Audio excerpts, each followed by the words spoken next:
eu falei sobre os saduceus, né? A seita dos saduceus. Os saduceus, fariseus e os essênios, eles têm registro mais ou menos na mesma época, que é em torno ali de 200 antes de Cristo, né? 200 anos antes de Cristo. É quando eles começam, né? Dentro do segundo século, eles começam a aparecer. E eles aparecem com força mesmo, eles ganham destaque no período do reinado macabeu, né? Porque os macabeus eles se aliam, eles se aproximam mais da seita dos saduceus. Os saduceus, eles são tidos como, pelo menos para eles, né?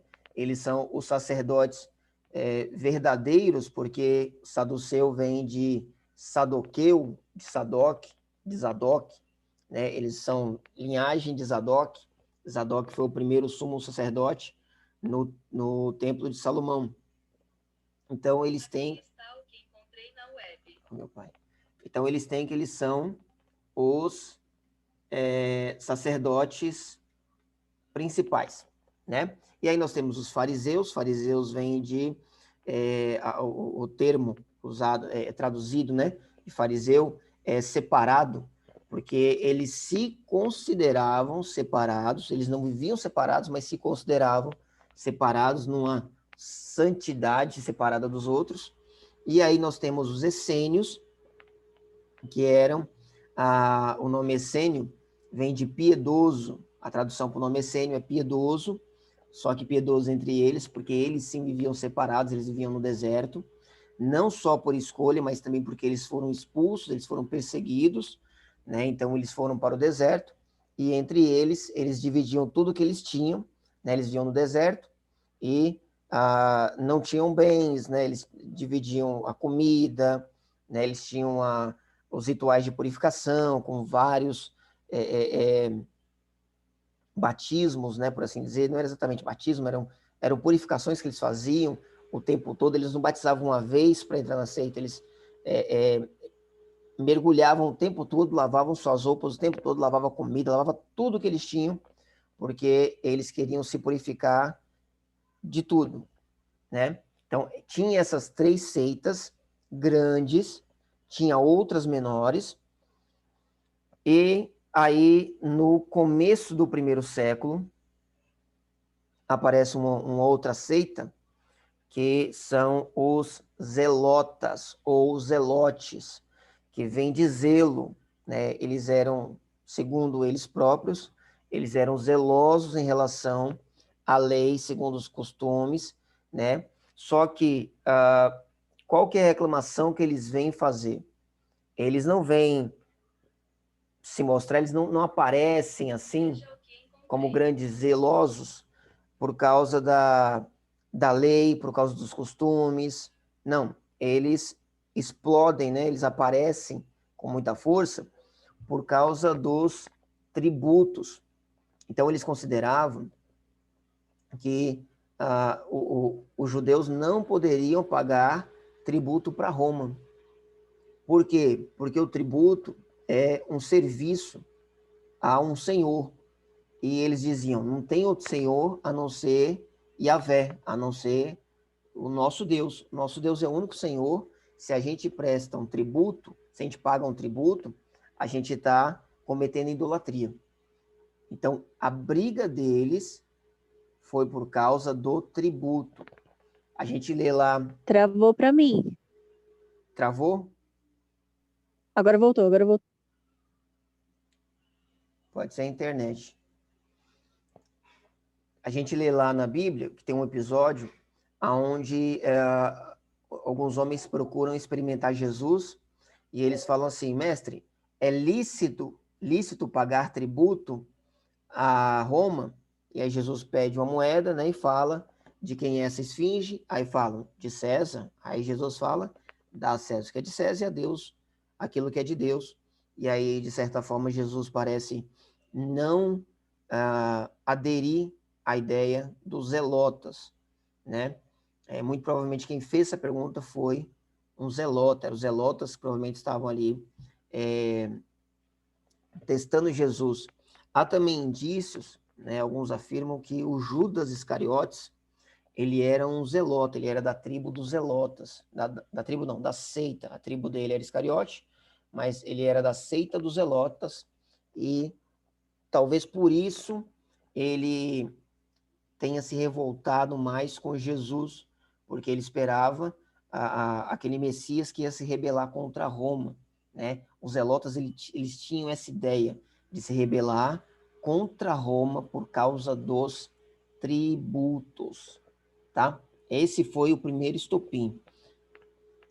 A primeira menção dos zelotas, a primeira briga de estouro dos zelotas é bem no comecinho do século VI, né, ali pouco depois do nascimento de Jesus, talvez já depois da morte de Herodes, mas é quando aparece a primeira vez a menção deles, tá? Herodes o Grande. Vamos lá. Hoje, então, eu vou falar, né, eu estou relembrando essa parte dos zelotas, porque tem muito a ver com isso de hoje. Hoje a gente vai falar, então, sobre os judeus e as guerras com o Império Romano. Esse pedaço é muito importante, tá? A gente fala muito pouco sobre ele. Alguns citam a destruição de Jerusalém no ano 70, mas tem algumas coisas aí que é interessante a gente saber, principalmente por questões escatológicas, certo? Então vamos lá.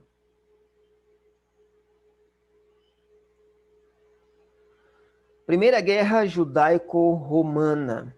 Ela aconteceu ali no início de 66 depois de Cristo, até o ano 73 depois de Cristo. Quando a gente escuta assim falar, né, Jerusalém foi destruída no ano 70. No ano 70 você imagina o ano, né, 70 e acabou. Ali uma coisa muito rápida veio, aconteceu e já era.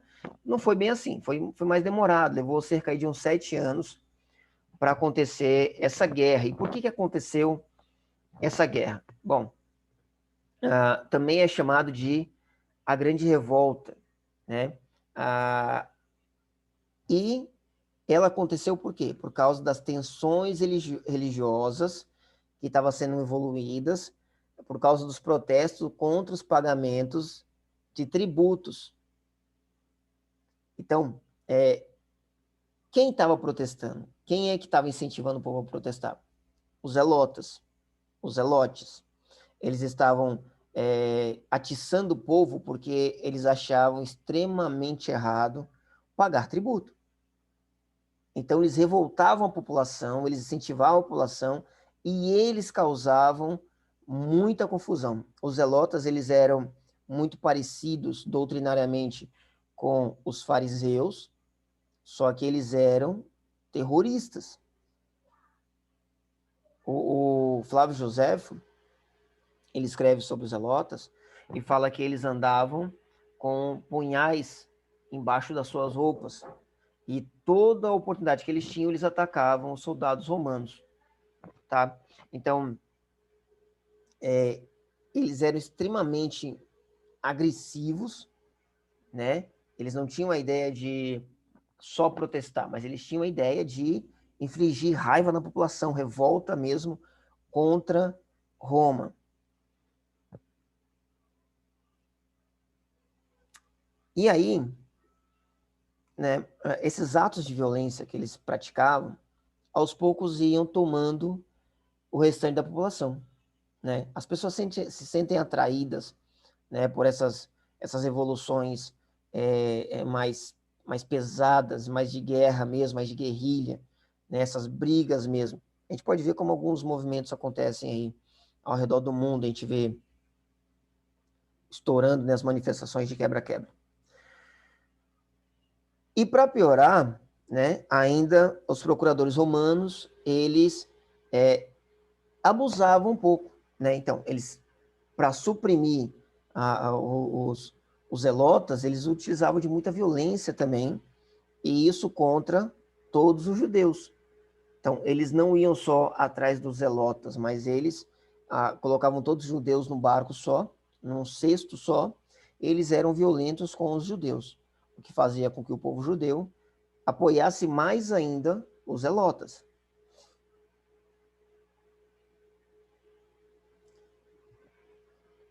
A indignação, então, né, essa rixa, esse nível de possível briga foi crescendo, e aí lá no ano 66, né, um procurador da Judéia, o nome dele era Gécio Floro, ele requisitou 17 talentos do tesouro do Templo de Jerusalém. Agora você imagine só, né? Os zelotas já estavam colocando na cabeça do povo que pagar tributo já era um ato de idolatria contra Deus. E aí, esse Gécio Floro, ele vem pedindo não só que eles paguem, que eles deem dinheiro, mas que eles tirem do templo. 17 talentos. A gente lê lá na Bíblia também algumas vezes falando sobre talento, e a gente faz a conversão. Um talento era cerca de 1 ano de trabalho de um judeu, né? Era um dinheirinho razoavelmente alto. Um talento é o suficiente para um judeu viver durante 1 ano. Ele pede 17 talentos, era um dinheiro razoável, né? E aí, a revolução, ela explode por causa disso, né? Os revolucionários, eles chefiados por Eleazar era filho do sumo sacerdote, eles ocuparam o templo e a fortaleza de Antônia. Ao mesmo tempo, os membros do Zelota tinham encaminhado para a fortaleza de Massada. Massada era uma fortaleza construída pelo Herodes o Grande, ele construiu para ele, né, porque ele era, como eu falei na outra aula, ele era muito psicótico, ele tinha muita ideia de que as pessoas estavam tramando contra ele, ele constrói a fortaleza de Massada, e esses zelotas invadem a fortaleza e massacram quem está lá na fortaleza. Um outro bando fez a mesma coisa na fortaleza de Chipre. Chipre era uma ilha, né, que a gente vai ler lá em Atos, a ilha de Chipre. Porque ela tinha uma visão muito panorâmica, né? E os rebeldes, eles se espalharam por todo o país e eles acabaram ocupando toda a Judéia, parte da Idumeia e o sul da Galiléia. Então, assim, foi muito rápido, né? Pegou como pólvora, se espalhou muito rápido, porque, na verdade, já vinha de muito tempo. Você pensa só, que é o ano 66, mas quando é que os zelotas começam a aparecer e fazer essas críticas à questão do tributo? Lá no ano 6. Quer dizer, já tem 60 anos que essa seita ela vem criando essas ideias revolucionárias contra o Império. Então, o general Vespasiano deixou Antioquia no final da primavera do ano 67 para se reunir com as forças de Ptolomais.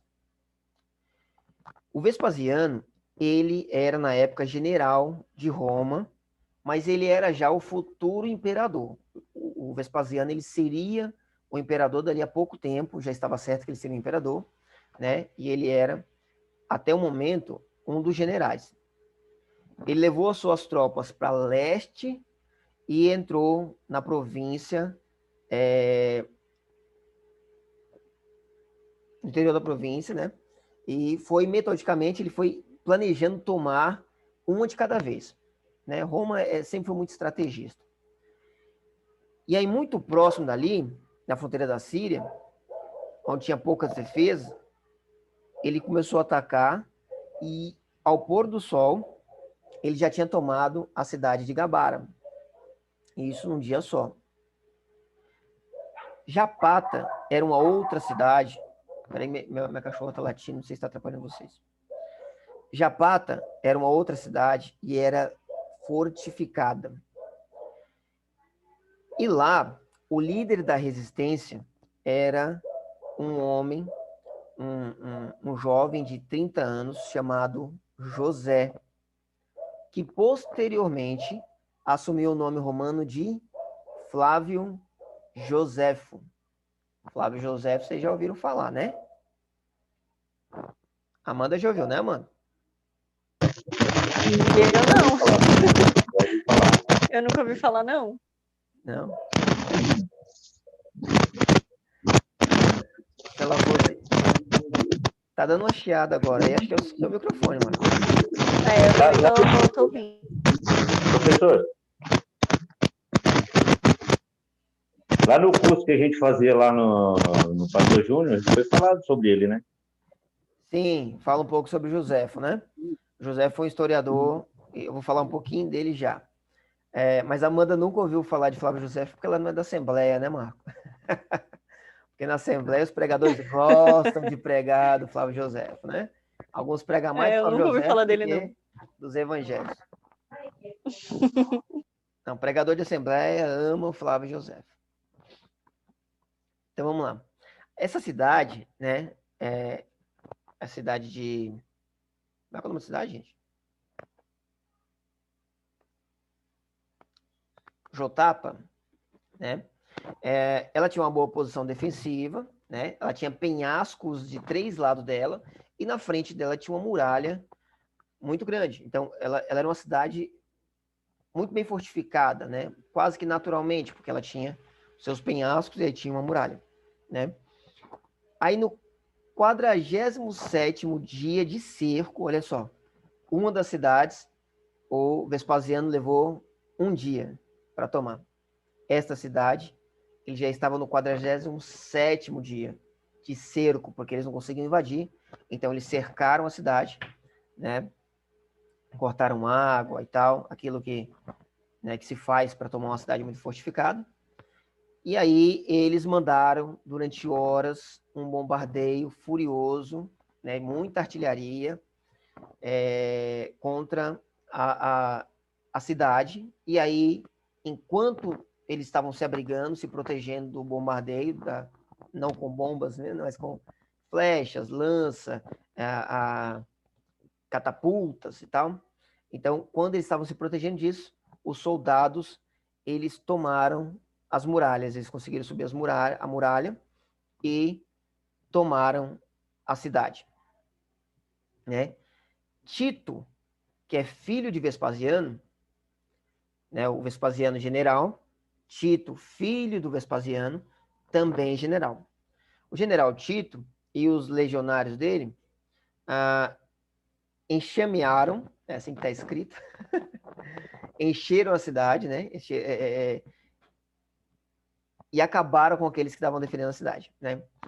Enquanto as legiões marchavam sobre Taríquias, cada cidade bonita, o Tito levou uma grande força de cavalaria à frente. Ele capturou a cidade após uma luta sangrenta e grande parte dela ocorreu no mar da Galileia, em barcos e jangadas. Então, assim, os romanos estavam preparados para tudo, né? Eles podiam lutar basicamente em qualquer região, em qualquer situação. Quando Tito retornou de Antioquia, ele conduziu os ataques, né, tipo comando, à noite, que retirou as sentinelas judias de uma parte da muralha da cidade. Então, assim, o Vespasiano estava com um exército muito grande e o Tito com outro exército muito grande, e eles, pouco a pouco, tomavam a cidade de fora para dentro, né? Um ataque simultâneo. Então, Vespasiano levou as legiões que estavam com ele a um ataque nos calcanhares do Tito. Então, Tito ia na frente e o Vespasiano vinha atrás varrendo o que o Tito deixava. Tito levou a cavalaria para lidar com a cidade de Gichala, o último obstáculo judeu da Galiléia, e logo caiu, enquanto seu comandante judeu, o João de Gichala, escapou e fugiu para Jerusalém. Toda a Galiléia estava, uma vez mais, sob o controle romano. Então,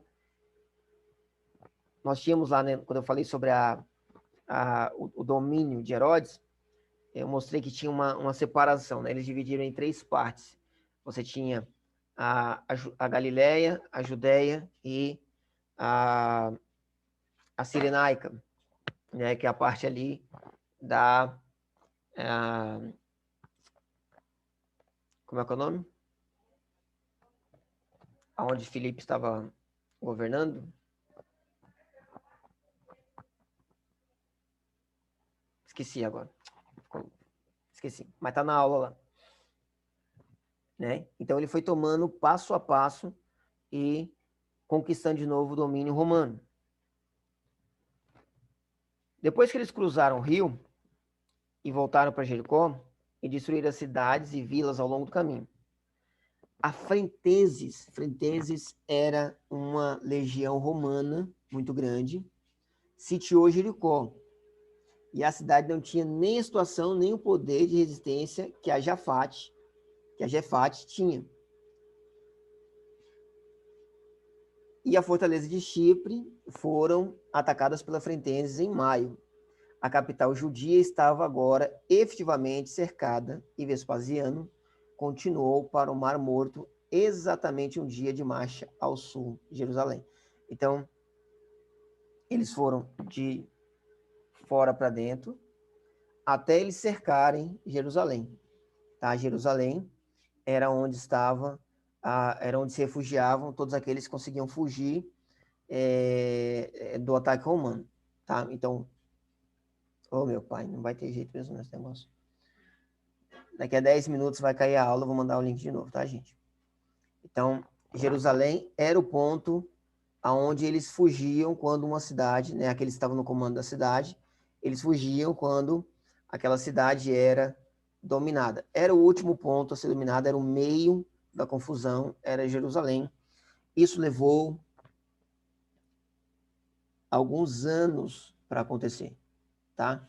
Isso não foi do dia para a noite, né? A gente vê que teve cidades que eles devastaram num dia, vilas com certeza em horas, mas também teve cidades que levaram dias, algumas não ficavam próximas das outras, né? Muita coisa aconteceu durante tudo isso.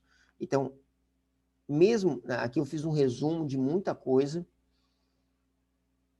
e assim, muita informação não coloquei, até porque eu achei meio desnecessário, mas a gente precisa entender o seguinte: foi uma coisa que foi lentamente, né? Roma, com todo o seu exército, eles atacaram passo a passo, né? E levou alguns anos para chegar neste ponto de destruição da cidade de Jerusalém. Com a derrota da Grande Revolta, né? Lá então no ano 70, e aí, quando a gente fala ano 70, a gente está falando desse período todo e não só do ano de número 70. Então, Jerusalém foi tomada e ao comando do general Tito, muitas vezes você vai ouvir, né, alguém falando, pregando, fala assim, o general Tito entrou e destruiu Jerusalém e acabou com todo Israel. Não foi bem assim, foi o Tito e o Vespasiano, que era o pai dele, né? Não foi o Tito sozinho, o Tito não foi nem porque ele era um homem mau, como às vezes pode ser colocado, né? Mas ele estava reprimindo uma revolta dos próprios judeus, né? Os judeus se rebelaram contra Roma, e aí Tito não resolveu ir lá destruir porque ele não gostava de Jerusalém. Ele foi lá porque ele foi acabar com a revolta. Então, outra vez, as muralhas e o templo de Jerusalém estavam destruídas, né? Foram destruídas e o resto da cidade voltou a ficar em ruínas. E quando isso acontece, o Vespasiano ele já é imperador. Quando Jerusalém é destruída, o Vespasiano ele já era imperador, certo? O Tito, depois do Vespasiano, também vai ser imperador, mas por enquanto, nesse momento, ele era o general, certo? Então, essa é a segunda destruição de Jerusalém. Quando que é a primeira? Responde aí para mim alguém, ou os dois.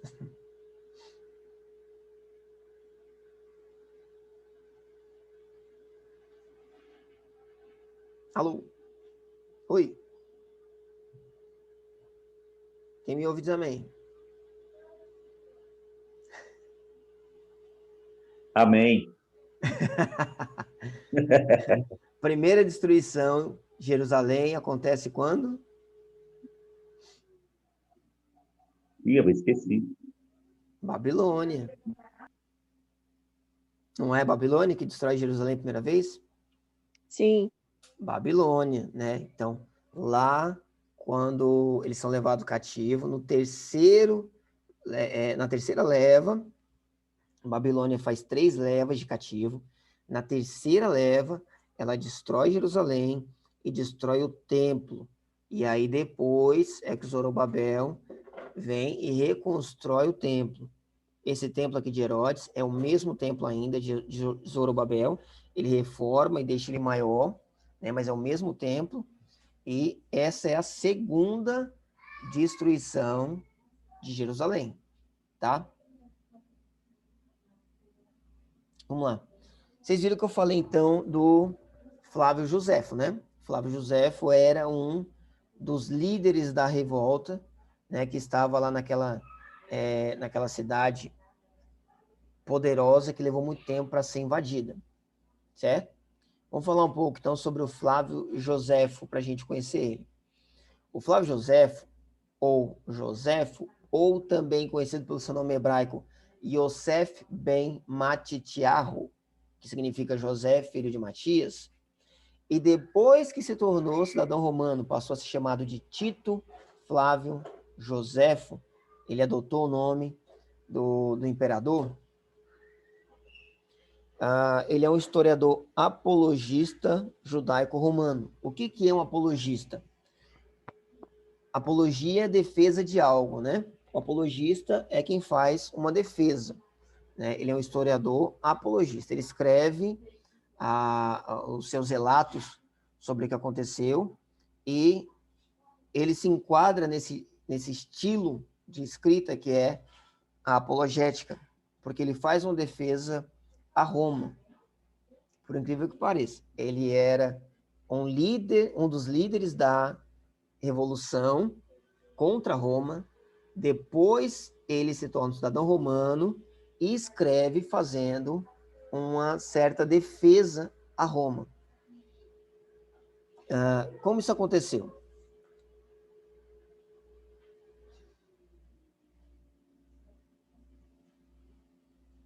Deixa eu passar aqui. Lá em 67, né, bem assim ainda no começo da revolta, a revolta começou em 66, 67, o Vespasiano, né, as tropas do Vespasiano tomaram a cidade de Jotapata. E o Josefo, né, ele, com mais 40 homens, ele se escondeu numa cisterna, né, escondeu num poço, um buraco. E aí, quando eles foram descobertos, propuseram para eles, né, os romanos propuseram que eles se rendessem como escravos, em troca das próprias vidas. Eles se rendiam, né, e entregavam as vidas deles. Só que o Josefo, ele sugeriu um método de suicídio para aqueles homens que estavam com ele. Ele e mais 40 homens. E aí, eles fariam o que foi chamado de método de Josefo, que era a cada 3 pessoas, né, eles se matavam, um matava o outro, a cada 3 pessoas. O problema é que finaliza como, né, 39 mortos e o Josefo mais um homem vivos. E aí, ele, por conta de não ter um outro homem para eles fazerem um suicídio em 3, né, ele usa isso como desculpa e eles se entregam. Ele não se mata, ele não mata o outro homem que ficou, eles se entregam, né?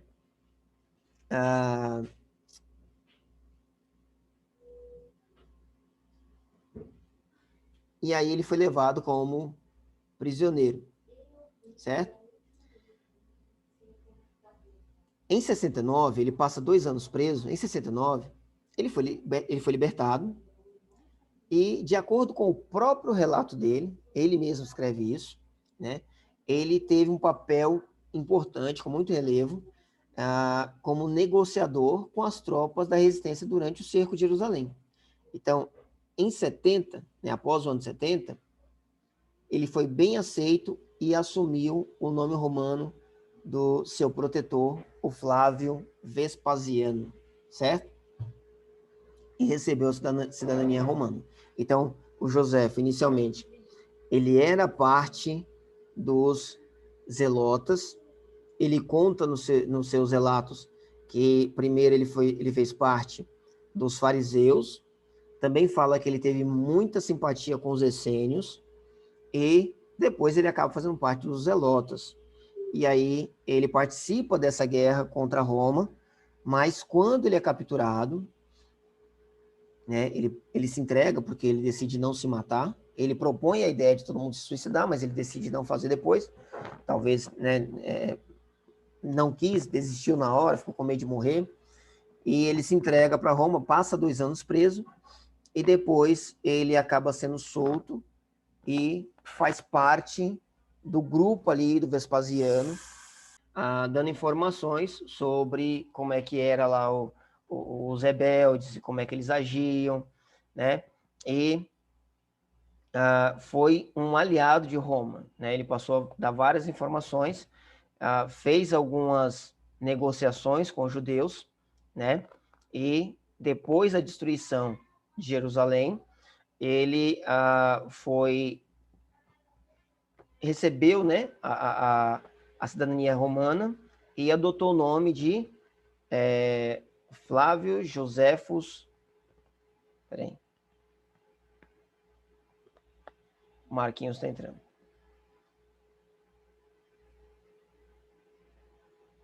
E recebeu o nome de Flávios Joséfos, tá? Passou a utilizar esse nome, né? Não é que ele recebeu, passou a utilizar esse nome, que era o nome dos seus padrinhos, por assim dizer. Vamos lá. O Flávio Joséfo, ele tem o seu valor, né? Dentro da nossa crença hoje. Por quê? Porque o Flávio Joséfo, ele registra muita coisa a respeito dos judeus e também boas coisas a respeito dos cristãos, a respeito do cristianismo. Então, ele escreveu alguns livros, dentre eles tem o História dos Judeus, que ele vai contar o período desde a criação até não me lembro agora se até o período macabeu, né? E depois ele tem outras histórias, né, outros livros que vão falar sobre o período dos macabeus e dos Herodes. Enfim, ele vai contar muita coisa que a gente não teria acesso se não fosse por ele. E a gente tem como base, por exemplo, até coisa a respeito de Jesus. Lá no livro dele, um livro chamado Antiguidades Judaicas, livro 18, parágrafos 63 e 64, ele escreve assim: havia neste tempo Jesus, um homem sábio, se é lícito chamá-lo de homem, porque ele foi o autor de coisas admiráveis. Um professor tal que fazia os homens receberem a verdade com prazer. Ele fez seguidores tanto entre os judeus como entre os gentios. Ele era o Cristo. Aqui está em colchetes, essas coisas estão em colchetes, são coisas que existem certas dúvidas e que em outras traduções deste livro dele não está assim. Então, por exemplo, aqui está dizendo ele era o Cristo, mas tem traduções que está dizendo assim, diziam que ele era o Cristo, tá? Então, algumas traduções parecem dizer que ele falou isso, ele era o Cristo. Outras traduções parece que ele está falando que é o que estão dizendo, não o que ele crê, tá? Verdade é que o Joséfo não foi cristão, não se tornou cristão. Dificilmente ele acreditava em Jesus como Cristo, mas pode ser também que durante a escrita ele teve um ápice assim de crença e depois talvez tenha deixado a crença. É muito comum isso ter acontecido também. Mas está escrito isso, né? Ele era o Cristo, ou pelo menos diziam que ele era o Cristo. E quando Pôncio Pilatos, segundo a sugestão dos principais entre nós, os judeus, né, condenou-o à cruz. Os que o amaram no princípio não o esqueceram, porque ele apareceu a eles vivo novamente no terceiro dia, como os divinos profetas tinham previsto estas e milhares de outras coisas maravilhosas a respeito dele. E a tribo dos cristãos, assim chamados por causa dele, não está extinta até hoje. Lembrando que o Joséfo, ele morreu no ano 100. Esses escritos dele são por volta do ano 90 alguma coisa, né? Então, no ano 90, ele escreve a respeito de Jesus, que diziam que ele era o Messias, o Cristo, né? E esses seguidores dele afirmavam que ele tinha aparecido vivo depois de 3 dias, como diziam os profetas, certo? E no ano que ele escreve isso, os cristãos, chamados por causa desse Jesus, né, era uma tribo que ainda estava entre eles. Então, são relatos históricos. Para quem, por exemplo, vai dizer, né, a gente ouviu muita coisa do tipo, as histórias de Jesus foram escritas posteriormente, anos depois, né, foram coisas criadas até pelos romanos ou pela Igreja Católica. São várias idiotices, né, que muita gente fala por aí. E o José, ele traz um relato bastante considerável a respeito de que existia, ainda que ele não acreditasse, mas existia um homem chamado Jesus, e Jesus foi condenado à morte. Os seguidores de Jesus acreditavam que ele era o Messias. Eles mesmo disseram que ele apareceu vivo depois de 3 dias que tinha sido morto, né? E eles se tornaram um segmento religioso posteriormente. Ele também ia falar de Jesus, né, de Jesus de outra forma. Já no final do livro Antiguidades Judaicas, ele fala o seguinte: Festus aparece lá em Atos, Festus estava morto e Albinus estava viajando. Assim, ele reuniu o sinédrio dos juízes e trouxe diante dele o irmão de Jesus, o que era chamado Cristo, cujo nome era Tiago, e alguns outros, e quando ele formalizou uma acusação contra eles, como infratores da lei, ele os entregou para serem apedrejados. Então aqui o Joséfo está escrevendo sobre a condenação à morte do Tiago, irmão de Jesus. Olha só, a gente tem aqui tanto um ponto histórico falando sobre Jesus, como tendo existido esse Jesus, e também falando sobre o irmão desse Jesus, o Tiago, não apóstolo Tiago, aquele que aparece lá em Atos, aquele que aparece em Gálatas, aquele que escreveu a carta que vem com o nome de Tiago, né? O irmão de Jesus, certo? Então nós temos aí 2 referências boas, 2 coisas importantes da gente ter escrito em algum lugar extra-bíblico, que é Jesus e o irmão dele, o Tiago. Ainda no livro Antiguidades Judaicas, ele escreve sobre o Herodes Antipas, né? E ele fala sobre alguém muito importante, que é o João Batista. Ele escreve assim: mas para alguns judeus, a destruição do exército de Herodes pareceu ser vingança divina e certamente uma justa vingança pelo tratamento dado a João, de sobrenome Batista, porque Herodes o tinha condenado à morte, mesmo ele tendo sido um homem bom e tendo exortado os judeus a levar uma vida correta, praticar a justiça para com o próximo e a viver piamente diante de Deus, e fazendo isto se batizando, certo? Então, ele está falando mesmo do nosso João Batista, o João Batista que batizou Jesus. Legal, né? Vamos lá, então. Voltando para a guerra, então. Segunda Guerra Judaico-Romana. Então, no ano 70, o general Tito, junto com o imperador Vespasiano, já imperador, eles destruíram Jerusalém e o templo, certo?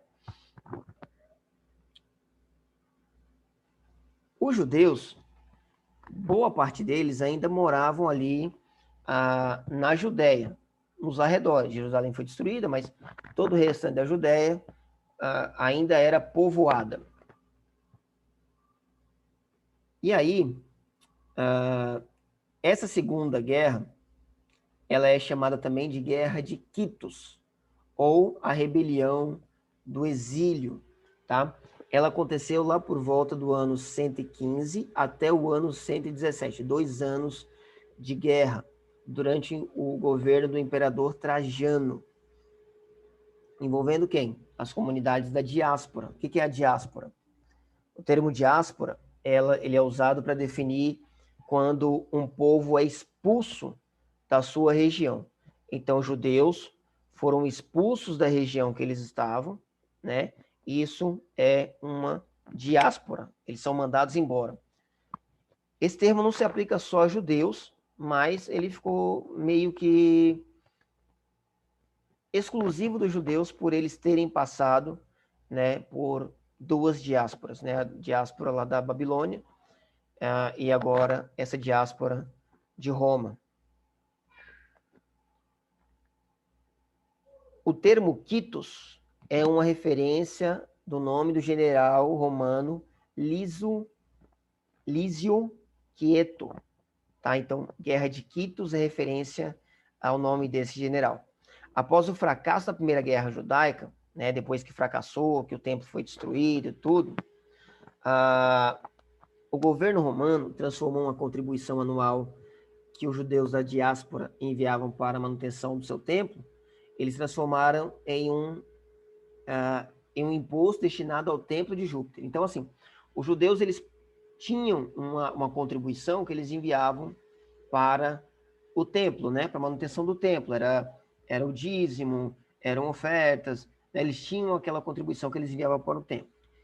Depois que o templo é destruído, Roma mantém isso, né, esse valor que eles mandavam para o templo. Roma fala assim, não, agora vocês vão contribuir com o templo de Júpiter. Então, Roma começa a cobrar isso, né, dos judeus. Os judeus estão ali, tiveram tudo destruído, tiveram Jerusalém destruído, tiveram seu templo destruído, foram afastados ali de Jerusalém, e Roma começa a cobrar deles um imposto para um outro templo, o templo de Júpiter. E aí, apesar da contribuição ser pequena, era uma contribuição muito pequena, eles se recusavam a pagar, né?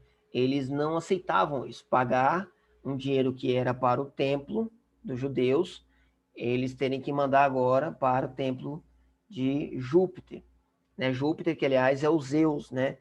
Júpiter é para os romanos, e Zeus para os gregos são os mesmos deuses, né? Vocês se lembram que a primeira guerra aconteceu? Quem foi que pôs fogo mesmo na palha? Eu falei que quem pôs fogo, quem foi que começou a espalhar para todo mundo que não podia, né, dar imposto, porque a primeira guerra foi principalmente por conta de impostos. E quem foi que espalhou tudo isso? Foram os zelotas, certo? Os zelotas que colocaram essa ideia de que eles não podiam dar contribuições. Só que os zelotas, no ano 70, eles praticamente desapareceram, né? Depois que Jerusalém foi destruída e muitos judeus durante a guerra foram mortos, os zelotas, eles praticamente desapareceram. Só que aquela ideia ainda de pagar alguma coisa ser errado continuou no coração dos judeus, né? Eles continuaram com essa ideia de pagar tributo como sendo algo ainda errado. Então, imagine além de ter que pagar um tributo, né? Era um dinheiro que era enviado para o templo deles, agora vai ser enviado para o templo de um outro Deus. Isso faz a revolta, de certa forma, crescer mais ainda, certo?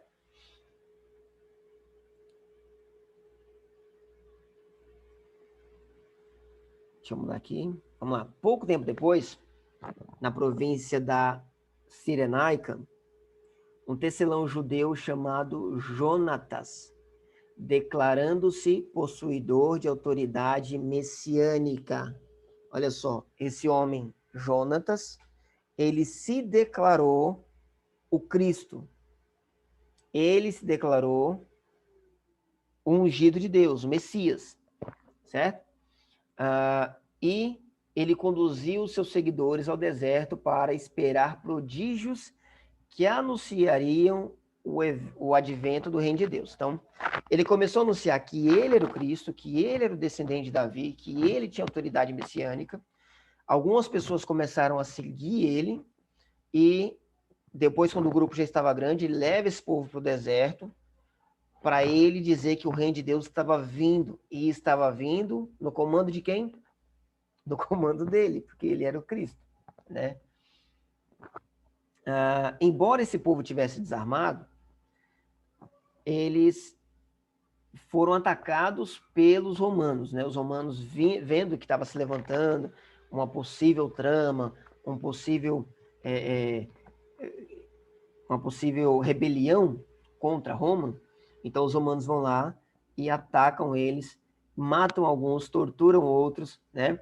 E aí o Cátulo, que era o governador ali da região no momento, ele descobriu que por trás deste homem, esse tecelão, chamado Jonatas, tinha uma considerável massa de judeus ricos, né, que estavam tramando a rebelião. Inclusive, até o nome do Flávio Josefo aparece entre esses judeus, que não foi provado que ele tinha algo sendo preparado, mas até o nome dele aparece nessa lista. Esse homem descobre isso, mas como eles já tinham neutralizado esse levante, então o clima fica amenizado, certo? Lembrando que isso acontece pouco depois da destruição do templo, em 70 e poucos, né, 73 no máximo. Aí, ainda enquanto Flávio Josefo ainda está vivo, essas coisas acontecem. Flávio Josefo morre no ano 100, né? Essas coisas acontecem enquanto ele ainda está vivo. E aí, esse cenário vai manter-se calmo até o ano 115, quer dizer, tiveram ali, né, desde a aparição ali do Jonatas, dizendo que era o Messias, até o ano 115, nós temos ali aproximadamente uns 20 anos, tranquilos, com um clima ainda de uma possível revolta, mas sem nada acontecer, né? E aí, de repente, no ano 115, né, a parte das tropas romanas são levadas para outro lugar. Eles são levados para uma luta contra os partas, na Mesopotâmia. Então, nesse momento, quando os romanos são levados, boa parte das tropas são levadas para outro lugar, então, do nada, a revolta dos judeus começa, ela estoura de uma vez só, né? E aí, isso acontece em diferentes pontos do império, é como se eles estivessem esperando, né, cuidadosamente, pacientemente, esperando que isso fosse acontecer, como se tivesse a certeza que isso ia acontecer, só precisasse esperar, e aí de repente isso acontece, e explodem as rebeliões para tudo que é lado, tá? E aí a Cirenaica inteira, no Egito, em Chipre, e a luta se prolongou até o ano 117, 2 anos inteiros, né, quando os últimos redutos rebeldes foram exterminados. Os bens desses homens todos, desses judeus, foram expropriados, foram tomados, né, para reparar os danos causados pelas rebeliões. Em Chipre, os rebeldes judeus, liderados pelo Artêmio, eles assumiram o controle da ilha, né, incendiaram a cidade de Salamis e massacraram a população grega. Os próprios amotinados alegaram ter matado mais de 240 mil pagãos, mais de 240 mil não judeus. Tal foi o ódio suscitado pelos judeus entre os moradores que, desde então, nenhum judeu podia pôr os pés na ilha de Chipre, sob pena de morte. Para debelar a revolta judaica, na Mesopotâmia, o Trajano designou o general Lúcio Quieto, que tratou os judeus com extrema crueldade. O Lúcio Quieto é o que vai dar o nome para a revolta de Quitos, né? E ele massacrou comunidades inteiras, sem distinção entre inocentes e envolvidos na rebelião. A mortandade praticada pelos romanos foi tanta que os mortos da Lida são frequentemente mencionados no Talmud. Então, assim, o general Quitos, Lúcio Quitos, ele arrebentou, passou como um trator por cima, matou todos os judeus que ele tinha pela frente, não ligava quem fazia parte, quem não fazia parte, estava nem aí, adulto, velho, criança, e matou o judeu que apareceu na frente, certo? Aí, se a gente pensar assim, né, puxa vida, então Roma foi extremamente pesada com os judeus. Mais uma vez, foram os judeus que começaram uma rebelião, né? Os judeus começaram a rebelião e eles mesmos disseram que numa única ilha eles mataram mais de 240 mil pessoas. Mais de 240 mil. Então, assim, eles eram extremamente violentos, né? Os judeus eram extremamente violentos também.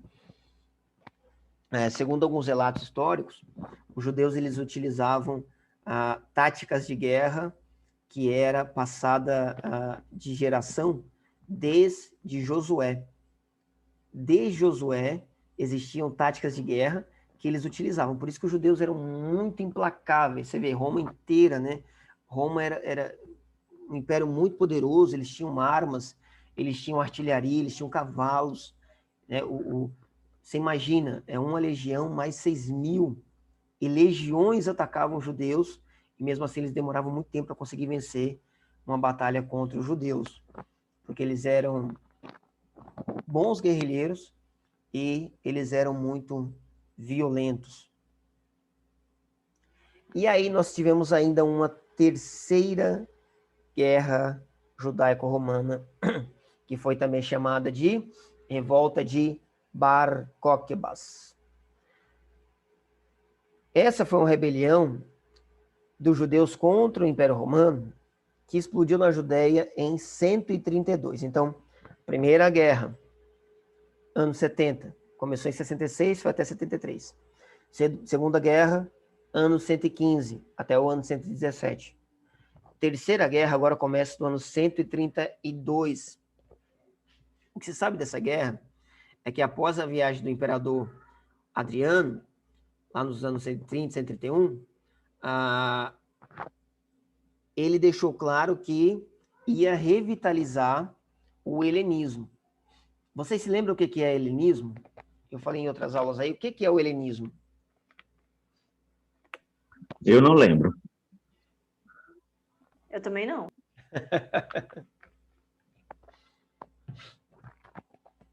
Helenismo é trazer a cultura grega, né? O termo helenismo significa literalmente tornar grego. Mas agora não é Império Grego, agora é Império Romano, né? Então, depois do Império Grego, quando eu falei lá um pouco sobre o Império Grego, eles tinham um domínio muito grande, foi um domínio gigante, né? Mas ele foi maior, não por conta do seu poder, ele foi maior por conta da sua influência, né? O Império Grego, eles eram muito influentes, porque a cultura grega era maravilhosa, era riquíssima demais. E aí, mesmo quando os romanos dominaram a Grécia, quando os romanos dominaram o mundo no seu tempo, eles ainda continuaram usando e abusando da cultura grega. A cultura grega era melhor que a cultura romana, né? Então, até os deuses romanos são os deuses gregos, né? Quem que é o Júpiter? Fizeram o templo de Júpiter. Quem era o Júpiter? Júpiter Era Zeus. Exatamente, Júpiter era o Zeus. Zeus era o deus grego. Aí os romanos adotam Zeus e colocam o nome de Júpiter. Se você pegar os deuses, né, da Grécia e depois pega os deuses de Roma, são os mesmos com outros nomes, só isso. Sim, eu gosto muito de mitologia, né? Eu acho bem interessante. Sim. E é verdade, são os mesmos, só mudam os nomes. Mesmo, assim, você vai, né, ver o que ele faz e tudo. É o mesmo, não tira nada. Isso. Aí, então, os romanos, eles adotaram a cultura helênica, né? A cultura grega. E aí, o Adriano, isso já é no ano 130, os romanos já tinham dominado os gregos há 200 anos, já tinha 200 anos de cultura de Império Romano, né? E o imperador Adriano, ele já tinha deixado claro, ele viaja no ano 130, 131, e ele deixa claro que quando ele voltasse, ele ia revitalizar o helenismo, ele ia expandir, ele ia melhorar, segundo ele, né? E ele ia, entre seus planos estava reconstruir a reconstrução de Jerusalém, ele ia reconstruir a cidade de Jerusalém e ia transformar ela numa cidade helenística, uma cidade grega, né? E no lugar onde é o monte do templo, ele ia construir um santuário dedicado a Júpiter, né? E essa decisão feriu o sentimento dos judeus, é lógico, né? Já não bastava a questão do dinheiro, né? E agora eles têm também que ver onde era o templo deles, vai ser reconstruído um templo para Júpiter. Com um rastilho de pólvora, a revolta se espalhou por toda a província, com os rebeldes fabricando e reunindo armas e fortificando os cidadãos. Então, né, assim, foi generalizada a revolta, né? A revolta foi popular, foi generalizada. A essa altura, apareceu entre os combatentes judeus a liderança de um jovem comandante chamado Simão Bar Koziba, em quem o rabino Akiba, e eu deixei o nome dele aqui de vermelho, o Akiba, porque ele é muito importante para a gente, né? O Akiba, ele reconheceu o Messias davíndico, aguardado, né, ansiosamente. Ele trocou o nome por Bar Kokhebas, que significa filho da estrela. Então, lá no ano 115, né, um dos estopins da revolta, o que foi?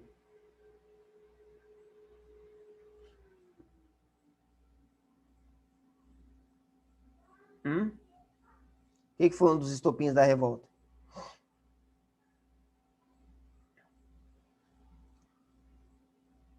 Foi o Jonatas, que se declarou o quê?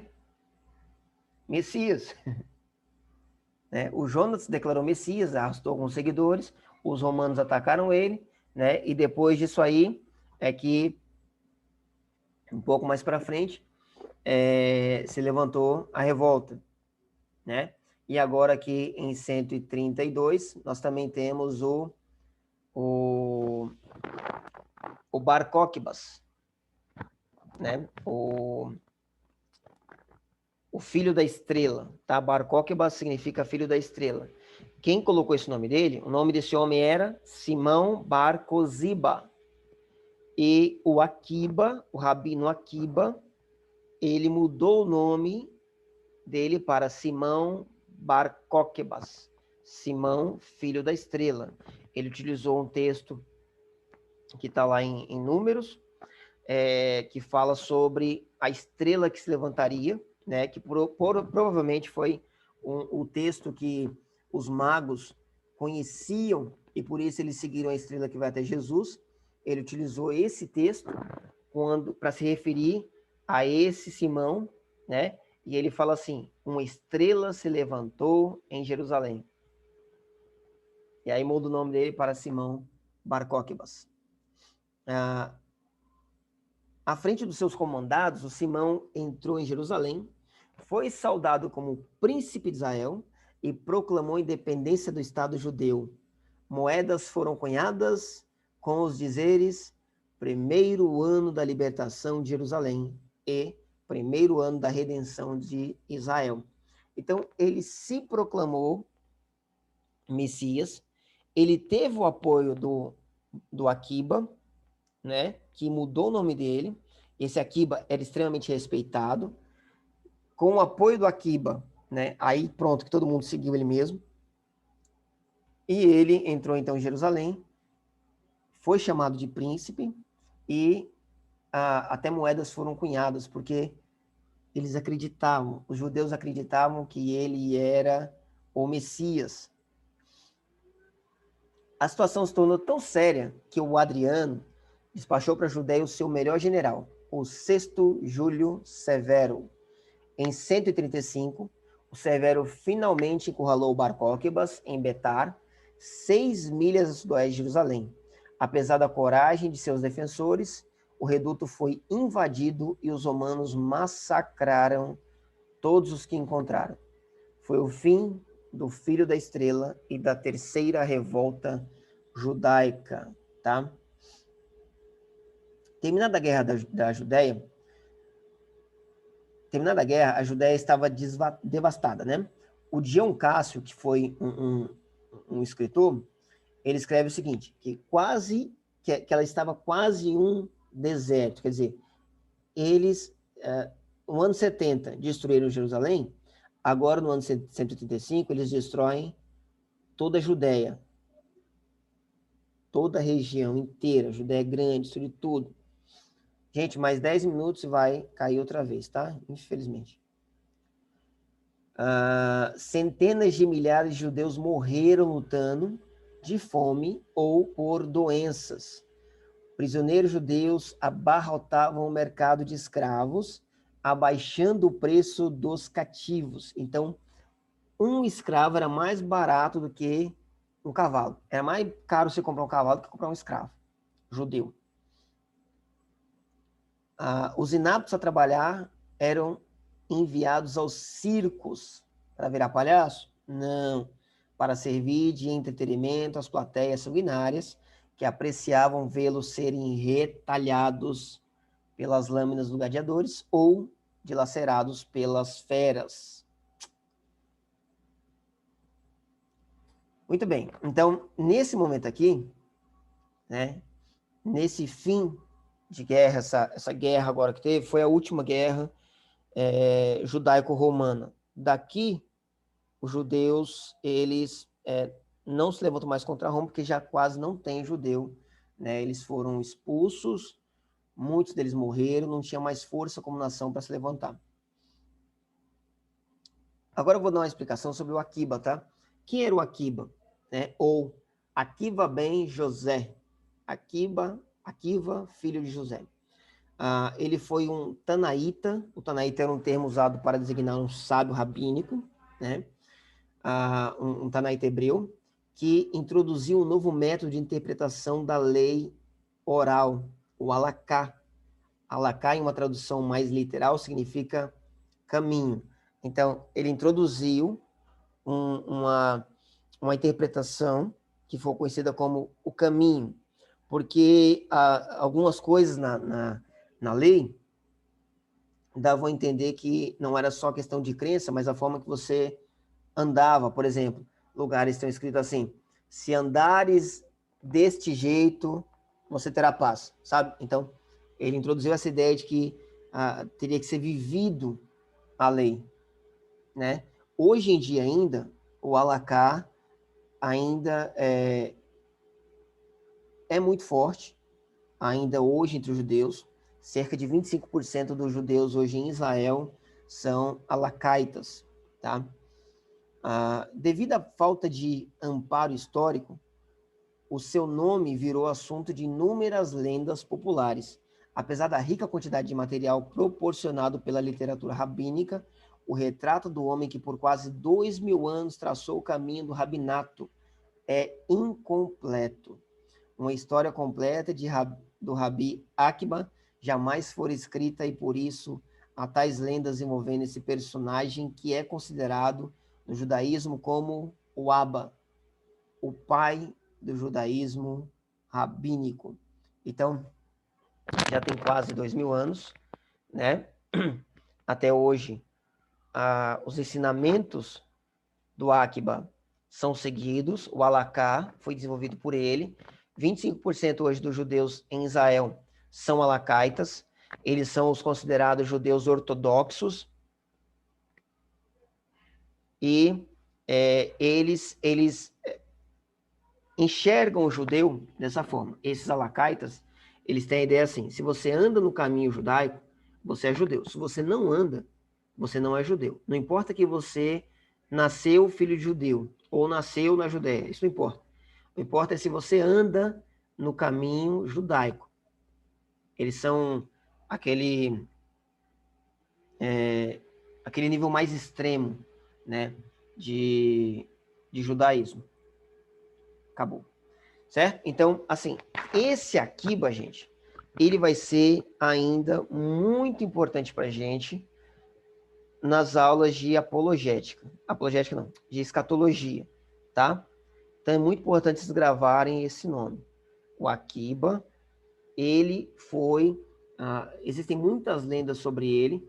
Uma delas vai ser muito interessante quando eu contar para vocês. Vocês vão achar muito interessante, tá? Porque tem a ver com escatologia, com a volta de Jesus. Certo? 9h30. Caindo agora, a gente não volta mais não, tá? Eu acabei o slide aqui. Vocês têm alguma dúvida?